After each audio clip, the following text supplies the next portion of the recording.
이 출연 배우들 보다 보니까는 그리고 부동산 투자를 좀 해보셨던 분들이 몇 분 계시더라고요. 네. 이게 사실 투자적인 위치로 봤을 때 유동인구만 보기에는 조금 애매했지만 1층에 이제 그 카페가 운영을 하시는데 동생분이 직접 운영을 하시는 거예요. 1층 임대료가 제일 비싼 건데. 네, 그렇죠. 그럼 몇 배인가요, 이게? 거의 차액만 따져봤을 때 거의 62억 가까이가 되시는 거죠. 거의 4배 가까이. 예.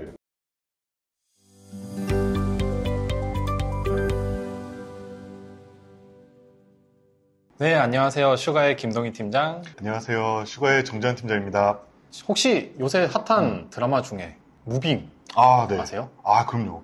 정주행 중입니다. 저는 실은 굉장히 핫하다는 말에 다 나오면은 그때 나중에 볼까 지금 생각 중이기는 하는데 지금 무빙이 엄청 초호화 캐스팅이더라고요. 네, 맞아요. 누구 혹시 나오던가요? 지금 류승룡 씨, 한효주 씨, 조인성 씨, 류승범 씨, 차태현 씨, 그리고 요새 제일 핫한 고윤정 씨. 정말 초호화 캐스팅인데 내용이 어떤 내용이죠? 부모님들이 그 초능력자세요. 그리고 이제 그 초능력자의 자녀분들이 또 생활하시는 이제 스토리가 나오는 좀 K 히어로물. 이게 한국형 어벤져스죠. 듣기만 했을 때는 좀 유치해 보일 수도 있고. 정말 재밌습니다. 그렇게 재밌나요? 네. 알겠습니다. 저도 나중에 한번 찾아보도록 하고 일단 저희가 뭐 이 출연 배우들 보다 보니까는 그리고 부동산 투자를 좀 해보셨던 분들이 몇 분 계시더라고요. 세 분이 계셨는데 그게 누구죠? 저희 그 한효주 씨, 그다음에 조인성 씨, 그다음에 유명한 이제 류승범 씨. 류승범 씨는 또 건물 쪽으로 투자를 많이 했다는 또 다들 알고 있는 사실들이잖아요. 어떻게 보면. 그래서 저희가 뭐 무빙에 출연했던 이 배우분들 중에 이 세 분 매입을 하고 매각을 했던 건물에 대해서 한번 좀 알아보겠습니다. 먼저 한효주 씨. 한효주 씨가 처음에 매입을 했던 건물이 어디죠? 용산구 한남동에 건물을 매입을 하셨어요. 한남동. 엄청 고급 주거들도 많고 맞아요. 고급 상권들도 많고 좀 핫한 곳이기도 하죠.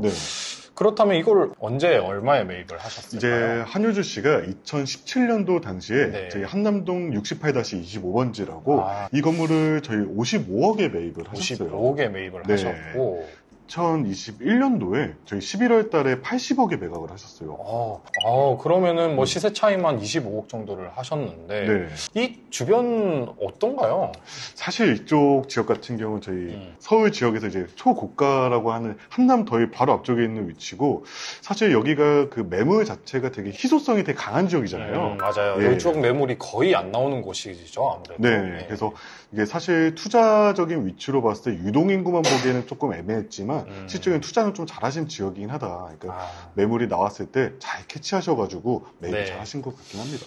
그럼 매입도 잘 하셨고 매각도 좋은 가격을 받고 매각을 하신 걸로 보이고 또 마침 그 바로 건너편에 보면은 좀 큰 건물이 있는데 이게 전에 LG 회장이신 구본무 회장님 그 구본무 회장님의 동생이신 구원미 씨가 또 그 건물을 가지고 오래 가지고 있었더라고요. 그러다 보니까 아무래도 핫한 지역이 아닌가. 아무래도 고급 상권 쪽으로 생각을 하시게 되면 이제 퀄리티 자체가 높다 보니까 금액도 조금 높게 형성돼 있는 편이기는 하죠. 그리고 이 한효주 씨가 한남동 거 말고도 또 매입을 하신 걸로 알고 있거든요. 이거는 뭐 아직 가지고 계신 걸로 알고 있는데 맞습니다. 혹시 어딘가요? 가련동에 건물 소유하고 계십니다. 가련동 잘 아시나요?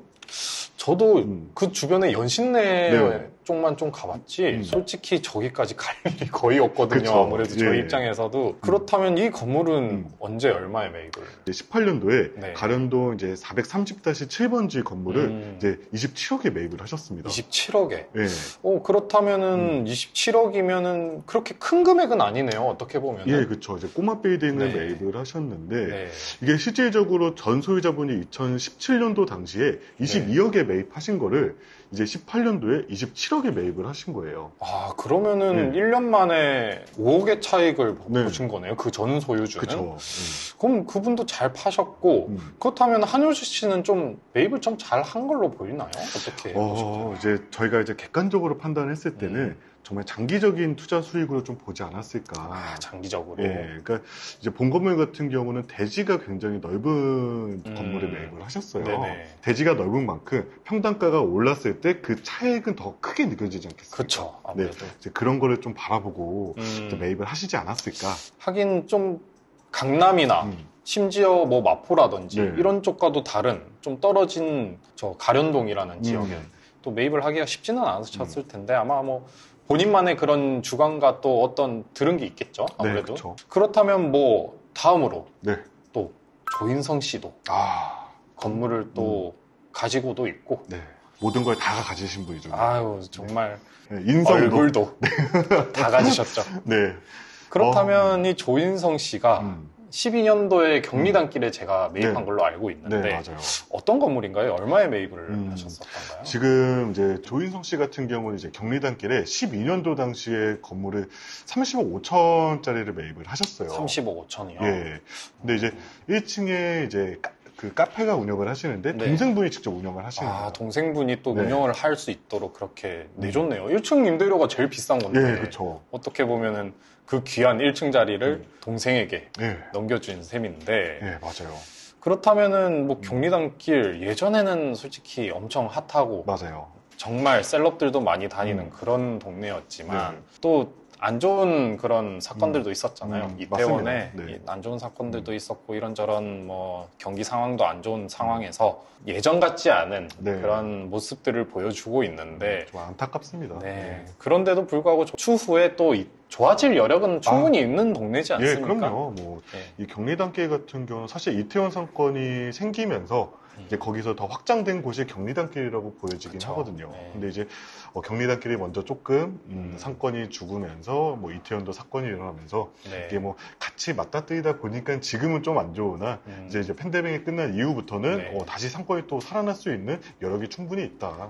자 그러면은 뭐 한효지 씨도 봤고 네. 조인성 씨도 건물이 어떤 건지도 봤는데 이제 마지막으로 부동산 투자로 유명하신 네. 우리 류승범 씨. 네. 류승범 씨가 제가 알기에도 음. 정말 신사동을 좋아하시는 걸로 알고 있어요. 네, 맞아요. 꽤나 좀 일찍부터 투자를 시작하셨더라고요. 네. 신사동에 어떤 건물을 얼마에 언제 매입을 하셨었던가요? 일단 류승범 씨 같은 경우는 처음 신사동에 매입하신 거는 2006년도예요. 와, 2006년이면 저도 엄청 어릴 때네. 미성년자일 때네. 예, 그쵸. 예, 2006년도 당시부터 부동산 투자에 관심이 좀 많으시면서 이제 그때 매입하신 게 저희가 2000년도에 신사동 545-1번지 그때는 주택 상태에 있던 이제 쬐끄만한 주택을 16억에 매입을 하셨거든요. 야, 그때 16억이면 꽤 크네요. 어떻게 작은 보면. 금액은 아니죠. 네, 작은 금액은 아니고 네. 그래도 그때부터 배우 생활을 좀 일찍 시작하셨다 보니까 그쵸, 네. 아무래도 돈을 좀 일찍 모아서 또 투자에도 일찍 눈에 띄신 게 아닌가. 네. 자, 그러면은 이 신사동 건물을 언제 얼마에 매각을 하셨을까요? 그 신사동 545-1번지를 네. 12년도에 신축을 하셨어요.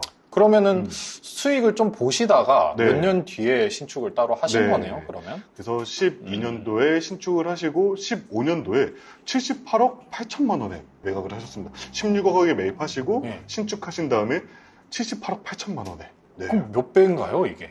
거의 차액만 따져봤을 때 거의 62억 가까이가 되시는 거죠. 거의 4배 가까이 예. 올라서 네. 매각을 하셨네요. 네, 아유, 그렇죠. 투자를 엄청 잘하신 케이스기는 한데 네. 물론 9년 동안 보유를 하셨지만 그래도 그 사이에 뭐 임대 수익도 있었을 테고 네. 그런 거 빼고도 일단 시세 차익만 거의 4배 가까이를. 맞습니다. 그리고 또 류승범 씨가 이거 말고도 또 신사동에 하나를 맞아요. 투자를 했었잖아요. 네. 그러니까 15년도에 매각하시기 전에 2010년도에 신사동 건물을 하나 더 매입을 하십니다. 야, 그 중간에 한 번 네. 더. 신사동 이제 561-25번지라고 네. 여기도 주택을 매입을 하세요. 매입을 여기는 했을까요? 21억 5천만 원에. 그렇다면 이거는 신축을 따로 했던 것 같던데. 네, 여기는 네. 이제 다세대로 신축을 하시면서 이제 임대 수익을 극강으로 높이셨던 케이스거든요. 요즘 같았으면 아마 상상도 못할 그쵸. 주택으로 네. 이제 지었는데 네, 그렇다고 하면은 이거를 또 운영을 하다가 매각을 하셨단 말이죠. 맞아요. 그나마 좀 최근이 2020년도에 68억에 매각을 했습니다. 정말 투자를 잘하시는 투자 분이거든요. 잘하셨네요. 그리고 신축 그 당시 신축 비용을 생각을 한다고 하더라도 굉장히 매각을 잘 하신 것 같고 네. 제가 알고 있기로는 21년도에 한 번 더 매각을 하신 걸로 알고 있거든요. 그러니까 네. 류승범 씨한테 샀던 그 소유주가 21년도에 다시 매각을 했는데 네. 이거를 103억에 매각을 하셨다고 저는 알고 있거든요. 류승범 씨가 들으시면 조금 배 아플 이야기겠네요. 이미 알고 계실 겁니다. 아마 이미 배가 아프셨을 거고 네. 지금도 조금 아릴 수도 있기는 하는데 이게 실은 그 당시에도 주택 이슈가 조금 있었단 말이죠. 맞아요. 그래서 그런지 21년도에 이 소유주분께서 매각을 하실 때 명도를 다 하시고 용도 변경까지 다 해서 근민생활시설로 이제 만든 다음에 매각을 하시면서 가치를 극대화시켜서 이제 매각을 한 케이스였거든요. 네. 그렇다 보니까 이제 1년 만에 많은 시세 차익을 벌어들일 수 있었고 그렇네요. 그래서 이제 류승범 씨도 조금 더 이제 다른 쪽에서 이야기를 듣거나 네. 혹은 좀 더 생각을 해서 시간을 가지고 명도하고 용도 변경해서 매각을 하셨으면 조금 더 시세 차익을 많이 볼 수 있지 않았을까 약간의 아쉬움이 따르기는 합니다.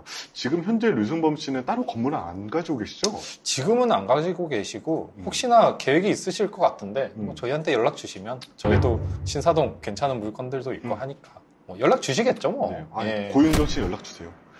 그건 사심이 너무 있는 거 아닙니까? 뭐 이렇게 해가지고 무빙에 나왔던 세 분을 이제 확인하면서 또 투자 사례도 있다라는 설명을 좀 드렸습니다. 그래서 뭐 무빙이 아직 좀 남았잖아요. 네. 회차가. 네, 총 20화까지 있는데 네. 아직 13화까지 나왔죠. 그렇죠. 아직까지 조금 남았고 가장 핫한 지금 이 시기에 좀 잘 됐으면 하는 마음에 끝내도록 하겠습니다. 무빙 네. 화이팅! 화이팅!